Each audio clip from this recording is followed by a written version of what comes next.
Alrighty, yo, what is going on, everybody? It's your boy, Mr. GDG94, back with another reaction video. Today we finna react to Roman Reigns 2015 was tough. Was rough, I should say. My bad. Apparently, I can't read today. Um, yeah, 2015 Roman Reigns. Oh boy, we going back down this fucking journey. Oh lord, good God, this is finna be terrible. But without further ado, let's get right into it. It isn't often that WWE has three supreme talent come right out of the gate and becoming so popular and connected with the fans. The Shield as a trio was incredible and gifted WWE three new stars to focus on over the next couple of years. Their efforts of pushing other wrestlers failed badly, and the generation itself felt pretty lost. Because on paper, it was supposed to be John Morrison, Dolph Ziggler, Kofi Kingston, and The Miz leading things. And again, it might seem crazy, but you have to look at it from that time's perspective. I remember they were calling Morrison the next Shawn Michaels, which was insane in itself. The John Cena train, though, was far too strong, not to mention WWE themselves weren't really interested in positioning talent at a much higher place. CM Punk and Daniel Bryan managed to earn those spots, but it seemed like nobody else was going to rise up the ranks fast and become a major star. With the Shield, the trio complemented each other perfectly, and it highlighted all their bright spots, especially Roman Reigns, who everybody noticed was pretty green. It didn't matter though, because the man was a badass. He was what Arn Anderson was to the Four Horsemen and what Batista was to Evolution, the big muscle of the group. Reigns wasn't improving at a fast rate like the other two. They had plenty of experience in their indie days, and the biggest problem they had was probably getting used to the hard cam in their early days. The Shield was a massive success and the coolest thing WWE had put out at the time. I remember really enjoying their work and considering them some of the very best out there. I did think John Cena would bury them, but after the Chamber pay-per-view, those doubts went away. The Shield eventually had to go their separate ways, but the future was bright. It was almost guaranteed for all three men to become main eventers. Why?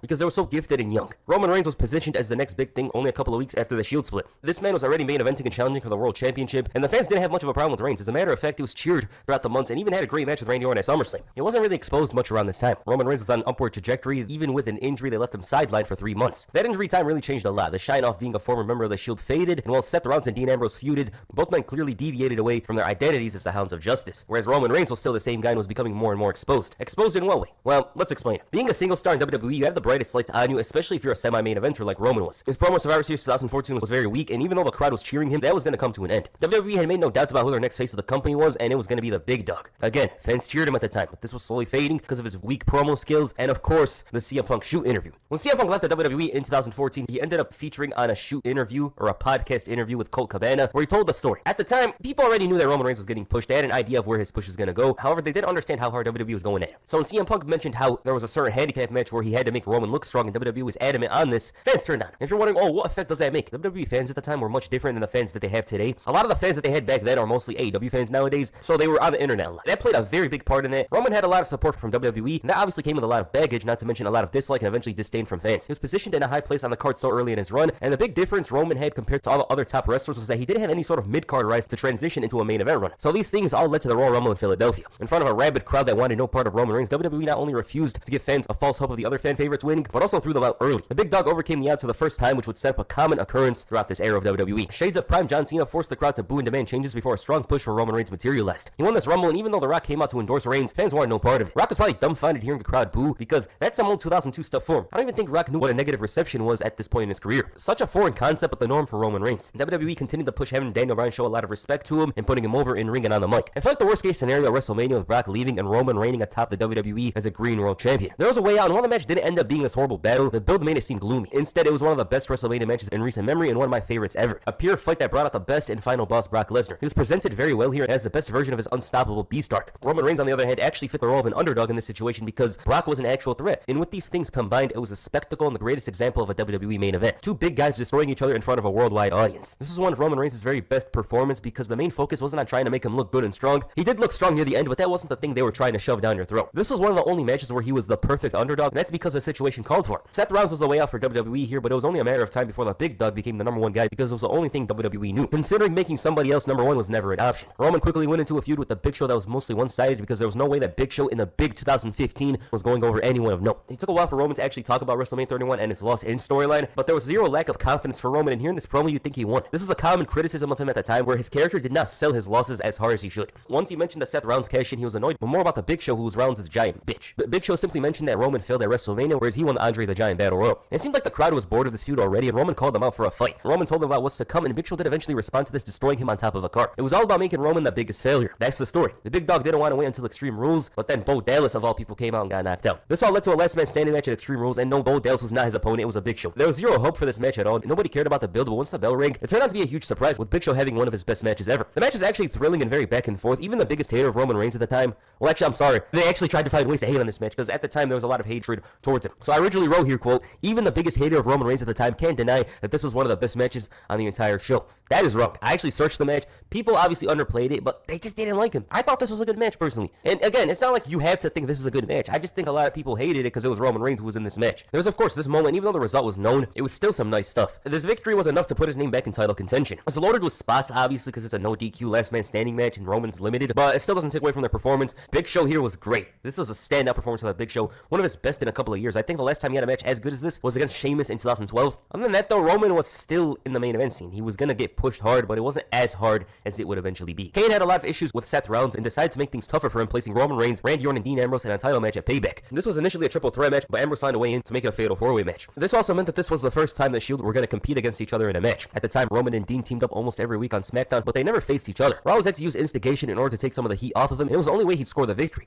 It worked. The championship gold makes everyone go crazy. For Roman Reigns, he wasn't exactly shocked that Dean hit him with a dirty deeds. It was a love of the game, but Reigns thought that this was his story to finish. After all, Rollins backstabbed him the hardest. These two were brothers until the end, but nothing was going to get in the way of the WWE World Heavyweight Championship. With that said, this match isn't talked about much. I consider it a hidden gem of sorts, especially seeing as the Shield don't interact nowadays. It wasn't a classic by any means, but these four put on a good show here. The best match of the show for certain. 2015 Rollins was on fire during this time period. A lot of complaints were made towards the way he was presented and booked, but the moment the bell rang, this guy gave the performance of a lifetime. The most memorable part of this match was when the Shield reunited for a couple of seconds. Rollins was on a high that would quickly go south, but he did eventually retain the title, and Roman went elsewhere, whereas Ambrose feuded with the champion. The Big Dog was focused on Money in the Bank and confirmed that he was competing in the ladder match. If I remember at the time, I think it was the favorite. Roman remained closely associated with Ambrose in the build to Money in the Bank, and the Big Dog had many hurdles in the way, being forced to wrestle multiple matches in one night to save his spot in the Money in the Bank ladder match. The toughest challenge was the main event against Bray Wyatt. Roman already walked into the match with injured ribs, but he managed to overcome the odds, which is a common story during this time period, after Kane tried to interfere, and that was enough for the spot. Roman was becoming a bigger target for the Authority, and it got to the point where Kane inserted himself in the Money in the Bank match to prevent him from winning the briefcase. The reactions for Roman around this time weren't as bad as later on, but everyone knew how his push would end. His promos felt pretty generic and lacked any sort of identity, and that was becoming a bigger problem as time went on. Side note, this R-Truth promo was hilarious at the time. This guy was cutting the promo of a lifetime from the Money in the Bank,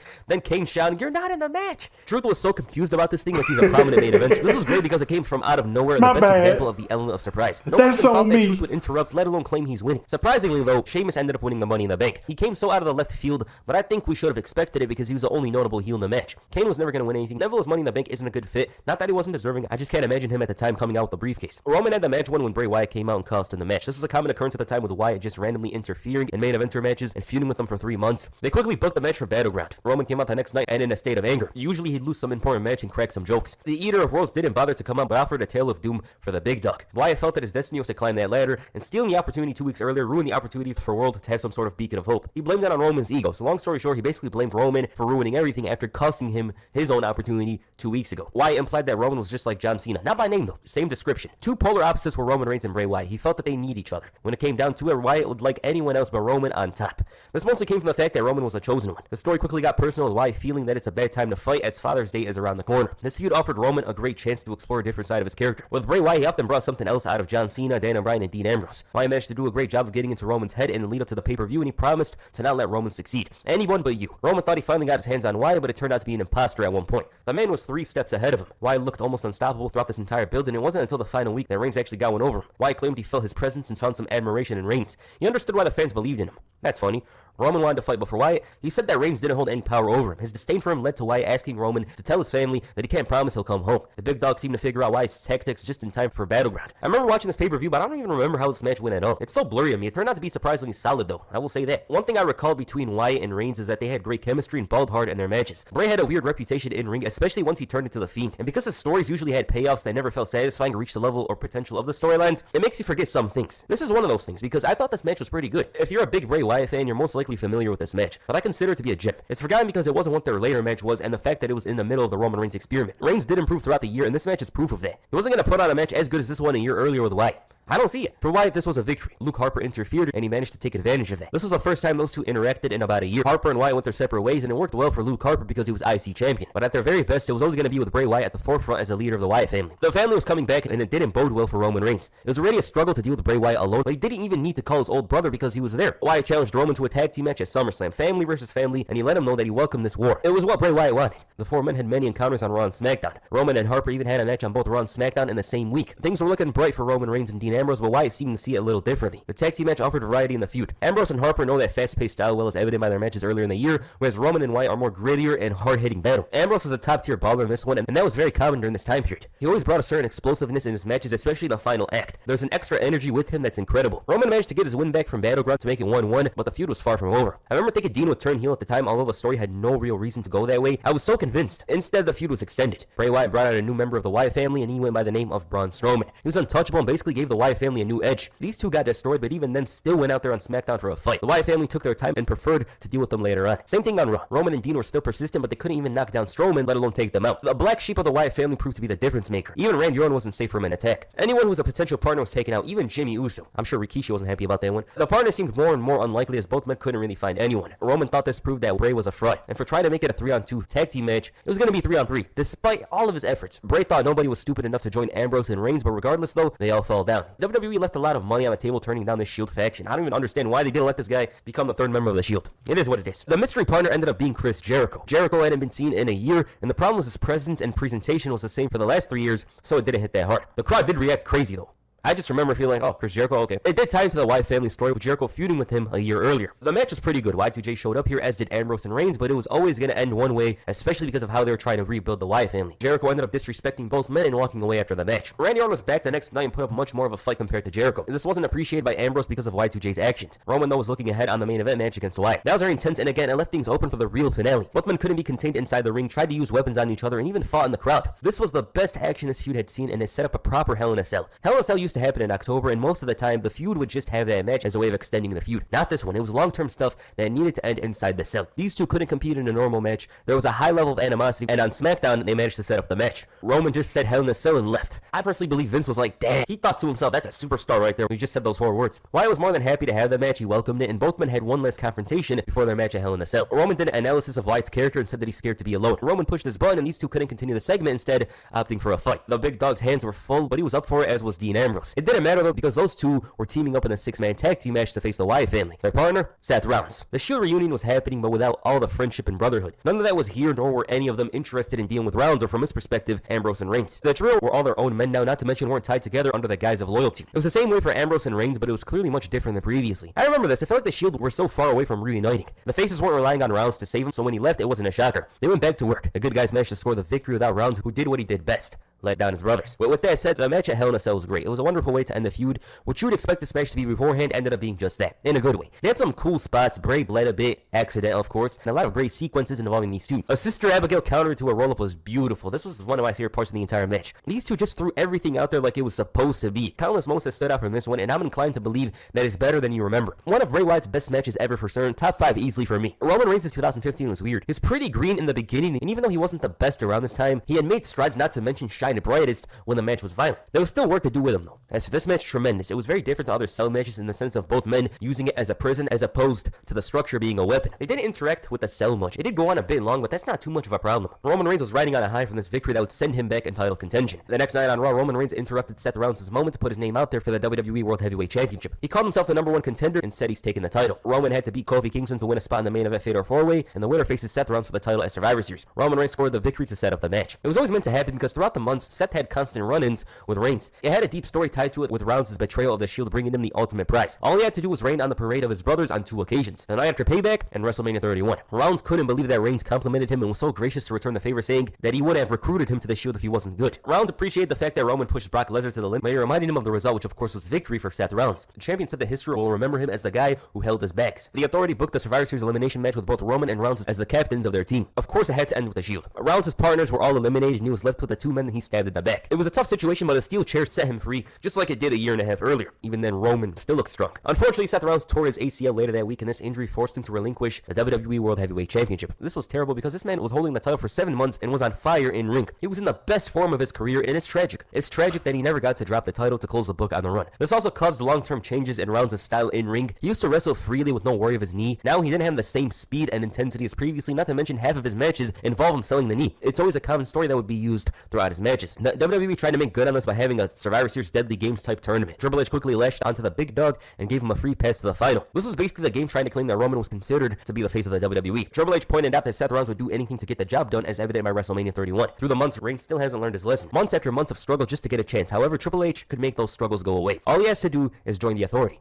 It comes with a lot of great things, a spot in the final, and if Seth Rollins' run is proof, then he's in for an interesting time. Roman considered it being a sellout, but Triple H told him not to worry about stupid things. He's already going to get criticized as it is. If he wants this, he has to think logically and understand that this comes with criticism. Triple H tried really hard to get him to accept and join the Authority. The moment Roman spoke, the fans booed. He said he doesn't take handouts and turned down this one. This is a reminder of why Triple H didn't choose him and said that he goes to the back of the line. He faced the Big Show. This was the round of 16 match in the Survivor Series tournament. It's Big Show, so you know what it means. But with regards to this story, WWE is making it seem like Roman was not their handpicked guy, and everyone could see through it. With someone like Stone Cold, not only was he the most charismatic wrestler on the card, but his personality and character was perfect. Roman seemed clean cut and someone WWE would really want to be the face of the company, even in storyline, so it doesn't translate well. He's going up against the machine when he's a product of that machine. He was forced in that position. This was where things with Roman Reigns took a turn. He wasn't getting the best reactions throughout the year, but you also heard a lot of cheers from some of the fans. That wasn't the case after Survivor Series. Roman beat Cesaro in the quarterfinal to set up a semi-final battle against Alberto Del Rio. But I want to talk about that match with Cesaro for a moment. This man had a tremendous 2015 in-ring. I really like the fact that he turned face and just went insane in-ring. Roman had gotten much better at the time compared to the beginning of the year. He was holding his own more so than getting carried. Funny enough, reading about it from that time's perspective, a lot of people were trying to point out flaws so badly because they didn't like Reigns. It's a common theme from 2015 to 16. I thought I was over-exaggerating on how people didn't like him personally. Cesaro was a real star of this match. Of course, he was in ridiculous form in 2015. The difference with this year to 2014 is that he got to work in more prominent positions and take the role of a face. I think it suited him well because he's very athletic and strong. Here, Roman had his arm targeted and he didn't sell it the best, but the match was good in spite of that. It was a pay-per-view quality match thrown on TV and highlighted the importance and prestige of the WWE World Heavyweight Championship. With that said, the match with Del Rio wasn't all that, but the result was clear as day. This led to the final clash, Dean Ambrose. Both men went their separate ways, opting to take the long road to the World Championship, but their own brother was a final obstacle in front of championship glory. Decent but short match that wasn't going to be all that. Their story needed the long-term build, and even then they didn't have a lot of time. Roman Reigns scored the victory to win the WWE World Heavyweight Championship for the first time. The result wasn't really out of the question because Reigns was their guy and there was no huge heel at the time to take the title. At least that's what it looked like. Triple H came out to congratulate the new champion and take away from the moment. Roman didn't want none and speared him. All of a sudden, Sheamus came out and rained on the parade. He hit the bro kick, but Roman kicked out. The second attempt didn't work, but as Reigns went for the spear, boom, bro kick. 1,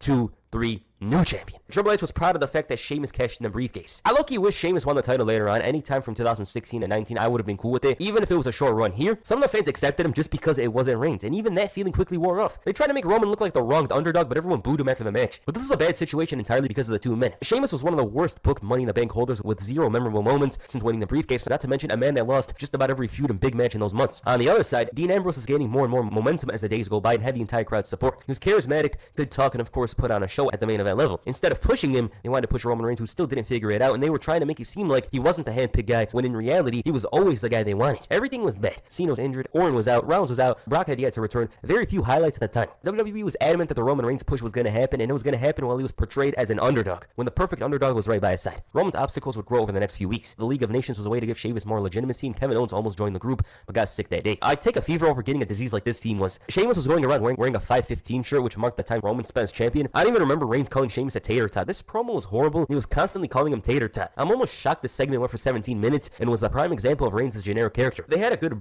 I remember this promo, the goddamn tater tot. See, he got it off the first time, then he started running with it. It's like, no, you don't do that. You don't run with the joke.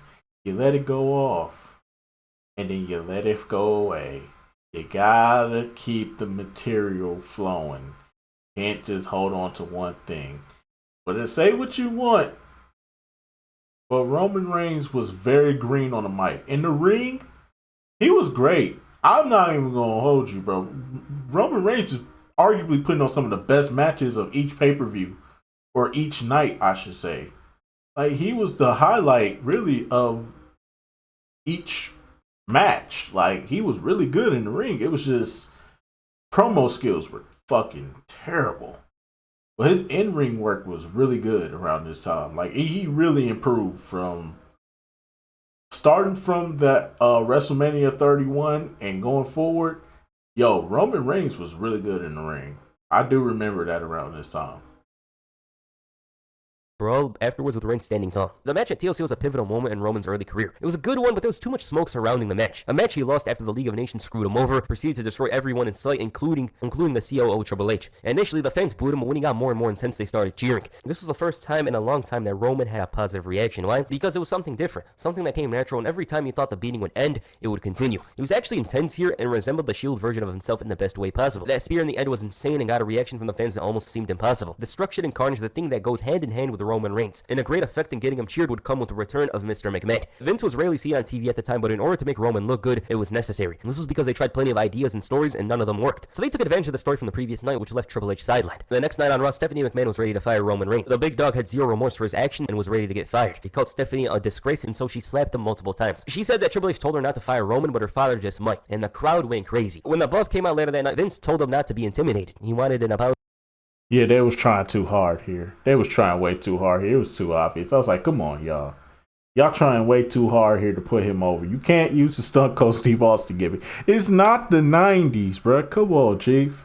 But Roman didn't even consider it. There's a certain dynamic here with Vince as a villain, once again basically making Roman look much better. After all, he's one of the greatest heels of all time. Sheamus was such an uninteresting champion that, again, Roman looks much better than he is. Sheamus challenged him to a match for the title and said he wasn't worried about beating Reigns because he did it twice. Reigns threatened Vince's manhood, telling him that time had passed him by, so he called him an SOB. This was enough for the title match. He made the match official, but said that if Roman Reigns doesn't win the title, then he's fired. He also kicked him in the balls. This was basically the last resort to make Roman Reigns look good, and it was working so far. This episode of Raw followed a strong Attitude Era formula. Start, middle, and end. Basic storytelling, but it was most apparent in that era. So back then, a certain story would dominate the episode. Stone Cold, for example, he'd search for Vince after getting fired. He turns Vince's smile into a state of fear, catches him, and the conclusion of this would unfold at the end of the show. The odds were stacked against Roman Reigns in the main event, and they went above and beyond to try and get him over. I don't think anyone had this kind of booking in a single night during the era, especially on a random Raw. This man returned to Philadelphia and got cheered when he won the title. It was crazy and showed that they were willing to do anything to make him look good as the number one face of the company. Alright, that's where I'm going to end it. We ended it on a positive note. Fans obviously turned on Roman Reigns, but we'll do that in the next part, I'd say. The next part is most likely going to be about Triple H's WWE World Heavyweight Championship reign. That makes sense a lot to me because of the fact that if I were to continue the Roman Reigns video, we can't really talk about Triple H's side matches. He had 2 side matches. I don't want to talk about those in great detail. But other than that, Roman's 2015 was funny. He had a roller coaster of a year, you know? Like, everyone knew they were going to push him. They didn't like him. And from what I've seen and what I recall, obviously, because I was old enough at the time, I remember very well, people did not like him, and any slight thing would be used against him, whereas if it's someone, say a wrestler, they would minimize that negative. You get what I mean? That's not to say like Roman's an amazing wrestler or anything like that, but he had some pretty good performances here. He was way better than he was in 2014, and shockingly, he was in-ring, not as a character. In-ring, he was much better than I remember him being at the time. Did I like Roman at the time? Not too much. I didn't hate him, obviously, but I didn't really like him too much because of the fact that there was just more interesting guys in the roster that shined brighter than him. I will say that this guy actually, for the most part, showed up when it mattered most. Like all of his matches with Bray Wyatt, Cesaro, and I'm sure the match with Seth Rollins would have been good. I think that Seth Rollins match is interesting to me because of the fact that when Rollins did come back in 2016, I was expecting something else, but Rollins wrestled a more grounded and more serious style compared to how he usually did in the past, so it kind of caught me off guard, and I didn't like that match as much as I did. The reason why I'm mentioning it is because I do wonder what it would have been like to see Rollins face Roman Reigns in a match with his 2015 style as we could have seen at Survivor Series. I think that would have gone down way better. Other than that, the Roman and Bray Wyatt feud had good matches throughout it. The story was decent. It's just WWE had much better stuff going on at the time. But other than that, yeah, Roman, I guess he was a bit better, but the problem comes down to his character. Again, a lot of people didn't like him personally. There's no lies there. A lot of people did not actually like this guy personally. I remember it very well, and I seen it while making this video. A lot of people didn't like him. WWE made it harder for him. You know, the promos were very generic. A lot of the stuff he talked about here was just bad. So yeah. Alright, what you guys think of Roman Reigns in 2015? Please comment down below. That's the first video. Make sure you hit the Superman punch on the like button and perhaps the 3 on the subscribe button. Peace. I'm out.